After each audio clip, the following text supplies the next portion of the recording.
اب ادھر ماجرا دیکھیے کہ مسلم ابن عقیل کے ہاتھ پر 32,000 سے زیادہ لوگوں نے موت کی بیعت کی۔ یزید کو پتا چلا کوفے کے صوبے کے حالات خراب ہیں، اس نے پہلے گورنر کو تبدیل کر کے عبید اللہ ابن زیاد کو گورنر بنا کے بھیجا۔ صرف 18 آدمی اس کے ساتھ بھیجے۔ کتنے آدمی؟ عبداللہ ابن عبید اللہ ابن زیاد این اس زمانے میں جبکہ کوفہ کی ہر گلی، ہر بازار اور ہر گھر میں حسین کے نعرے لگ رہے تھے، ان دنوں میں صرف 18 سپاہیوں کے ساتھ عبید اللہ ابن زیاد نے کوفے میں قدم رکھا۔ اس زمانے میں عربوں کا دستور یہ تھا کہ پرانے پنجابیوں کی طرح سفر کرتے ہوئے اپنے چہرے پہ ٹھاٹھا باندھ کے رکھتے، جس طرح ہمارے دیہاتوں میں دیہاتی لوگ سفر کرتے ہوئے اپنی پگڑی کا پلو اپنے منہ پہ باندھ لیتے ہیں، اسی طرح عربوں کا دستور تھا کہ چہرے پہ گرد و غبار نہ پڑے۔ عبید اللہ ابن زیاد اپنے چہرے پہ ٹھاٹھا باندھے کوفے کے بازاروں میں داخل ہوا۔ لوگوں کو حسین کا انتظار تھا، انہوں نے سمجھا حسین آ گیا ہے، سارا کوفہ نکل کے باہر آ گیا۔ جہاں سے گزرتے لوگ کہتے السلام علیکم یا ابن رسول اللہ، رسول کے بیٹے تجھ کو سلام ہو۔ انہوں نے سمجھا حسین آیا۔ جب تک عبید اللہ ابن زیاد اپنے گورنر ہاؤس میں پہنچے 32,000 کے قریب کوفی جمع ہو چکے تھے۔ حضرت مسلم ابن عقیل کو پتا چلا، وہ بھی بھاگے ہوئے آئے کہ حسین آ گیا۔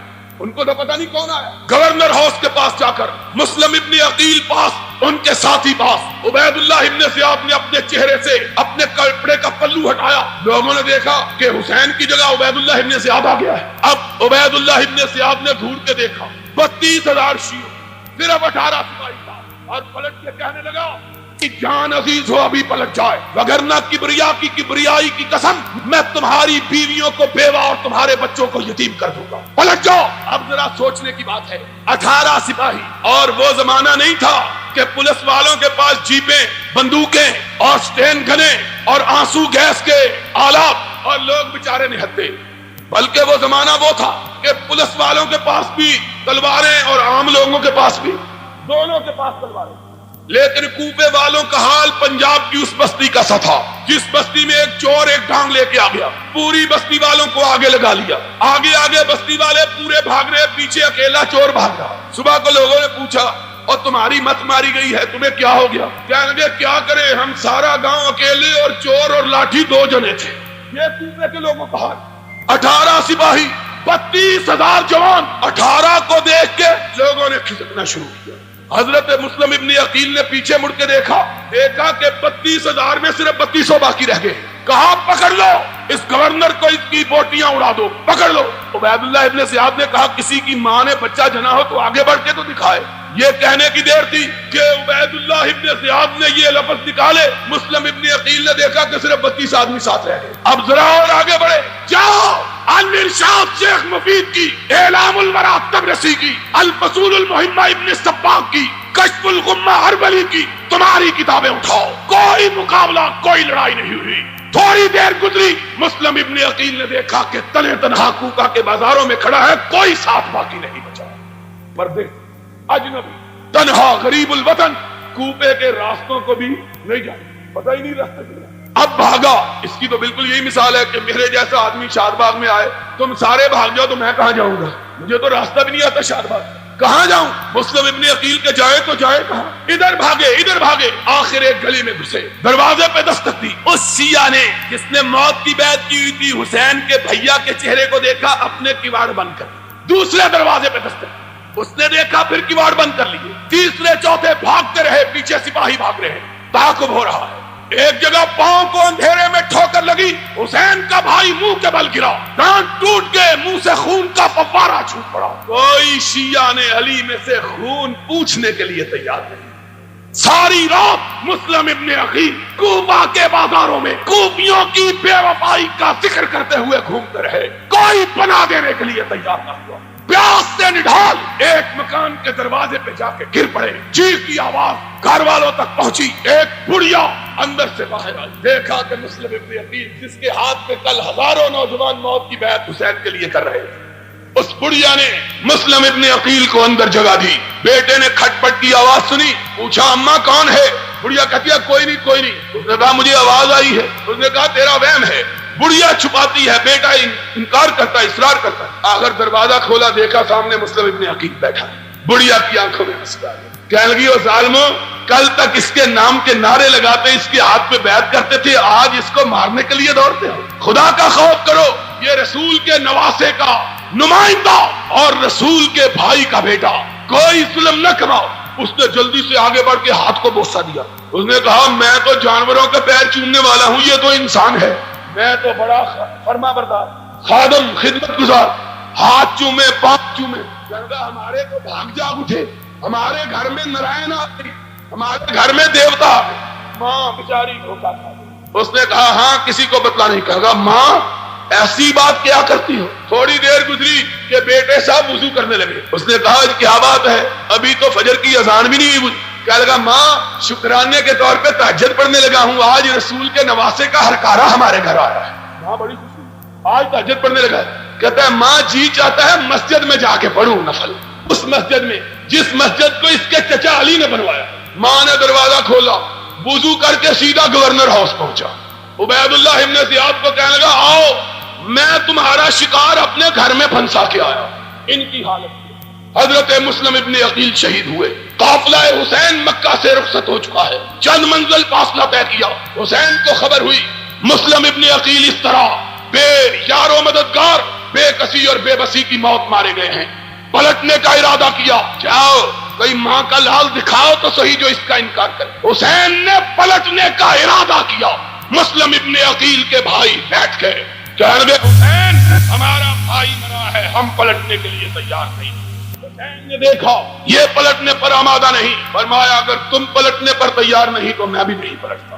چلا قافلہ کوفے میں، اب جتنی تلواریں ہیں وہ عبید اللہ ابن زیاد کے ساتھ ہیں۔ لوگ وہی لوگ جو کل تک حسین حسین کا نعرہ بلند کر رہے تھے، آج یزید یزید کے نعرے بلند کر رہے ہیں۔ اور ابھی کئی منزل دور کربلا میں نہیں پہنچے، 10 تاریخ کی صبح 10 بجے کہ ادھر سے عبید اللہ ابن زیاد اپنا لشکر لے کے آ پہنچا۔ حسین نے نظر اٹھائی، دیکھا لشکر میں کوئی بھی شامی نہیں، سارے کوفے کے لوگ۔ کہا کیوں آئے ہو؟ کہا حسین تجھ سے لڑنے کے لیے آئے ہیں۔ حسین نے بوری بھری ہوئی خطوں کی اٹھائی، ایک ایک کا نام لیا، تم میں تمہارا فلاں سردار موجود ہے؟ اس نے کہا موجود ہے۔ فرمایا یہ تم ہی نے خط لکھ کے مجھ کو بلایا تھا؟ کہا بلایا تھا، غلطی ہو گئی تھی۔ کہا اگر غلطی ہو گئی تھی تو اب کم از کم گھر میں بیٹھے رہتے، میرے خلاف لڑنے کے لیے تو نہ آتے۔ ایک ایک کا نام لیا، پھر بات بڑی، کہا اپنے سردار کو بلاؤ۔ اس طرف سے کمانڈر آگے بڑھا، کیا بات ہے؟ کہا میری 3 شرطیں ہیں، مجھ کو واپس پلٹ جانے دو، مجھ کو واپس، سنا بات، کہا مجھ کو واپس، میں مکے واپس چلا جاتا ہوں، مجھ کو چھوڑ۔ کہا یہ ممکن نہیں ہے۔ کہا پھر مجھے بارڈر پہ بھیج دو، کافروں کے خلاف لڑتا ہوا شہید ہو جاؤں گا، میں کسی حکومت کسی خلافت کے تعرض نہیں کرتا، بارڈر پہ چلے جاتا ہوں۔ کہا یہ بھی منظور نہیں ہے۔ تیسری بات، کہا مجھ کو یزید کے پاس لے چلو، جو وہ میرے ساتھ فیصلہ کرے گا مجھے منظور ہوگا۔ اس نے کہا ہم کو یہ بھی منظور۔ 3 مطالبے کوفیوں نے تینوں مسترد کر دیے، اور اسی لیے ہم حسین کی شہادت کو شہادت سمجھتے ہیں۔ کیوں؟ اس لیے کہ حسین لڑنے کے لیے تیار